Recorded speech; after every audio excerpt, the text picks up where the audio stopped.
So here we're on mode. This is our mode section right here. Below that is our data select section.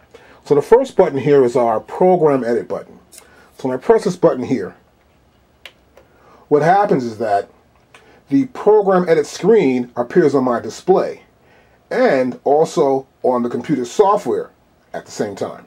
This program button also acts as a Q-Link button. I can press Shift, hit this button, and now I can access Q-Link. But what that does, it allows me to assign that button to a parameter for a Q-Link knob. So I can assign a parameter to a Q-Link knob. Then I could use the cursor buttons to select the desired Q-Link knob. Then I can select what the numerical value will be for that parameter. So my next button is my program mix button right here. And this program mix button, I hold that, I will display the program mix on my display screen and also in the software. If I hold the Shift key down and press this button again, it acts as the track mix. And I'll see that also on my display and on the software in my computer. Now my next button here in the mode is the sequence edit. The sequence edit button allows me to view the sequence edit mode. If I hold down Shift, I can view the effects mode. Now here's my sample edit button for the modes. I hold it down, the sample display appears on my display window and also in the software. I hold the Shift button down, then tap this button. I can view the sample record display. I'm ready to record samples into my MPC Renaissance. Now the last button here in my mode setup is the song. Now of course I select this button right here and I can see the song display in my display here or in the software. And I actually set up my song for how many measures and how many different parts of this sequence will go here, here, or there. If I hold the Shift button down, I have Other. Now Other allows us to use the tap tempo feature. We can also set our pad threshold. We can also set the sensitivity for our pads and the curve. And our foot switches as well, and also the program change target.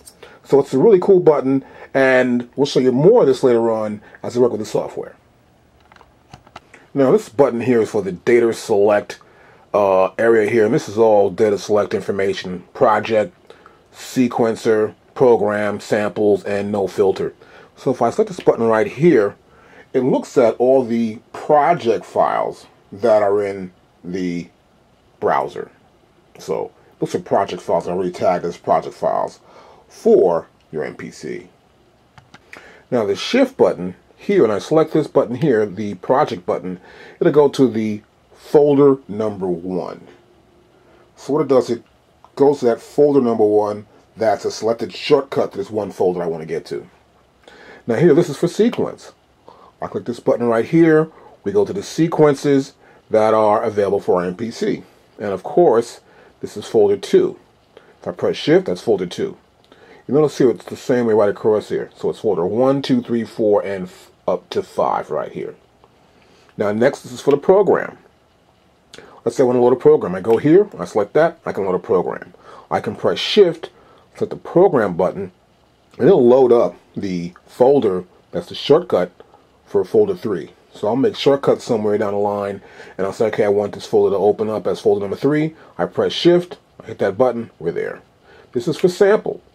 If I want to see samples, I go right here, and the samples will appear on the display on the MPC, and they will also appear in the browser on your computer. And of course, this is no filter, and below that is the folder. Now this is the no filter button. What this allows us to do is to view all the files.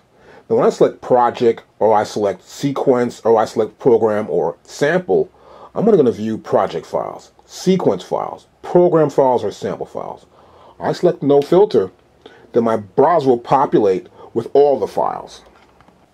This is my main screen button. I can press this, or I can press Shift. Here I can go to track. See, it turns to amber there from red. This is my tap tempo button. As you can see, it blinks in time to the tempo that I tapped out. So just 2 hits, and it says, okay, the difference of the time between the first hit and the second hit is this BPM. Now here we have our transport section right here. We've got record, overdub, stop, play, play, start. That means we're going to play from the start of the track. If we press play, we're playing from anywhere that the cursor happens to be at in that particular song. Now here I can scroll to events. I can go to events that are further away. I can locate those events. I can do this now in a fast forward or a rewind. See that? It's like either rewind here or go fast forward to the end or go to the start here. And I can just scroll through my events from here. And this is a locate key. I press this key to locate a specific part in that sequence.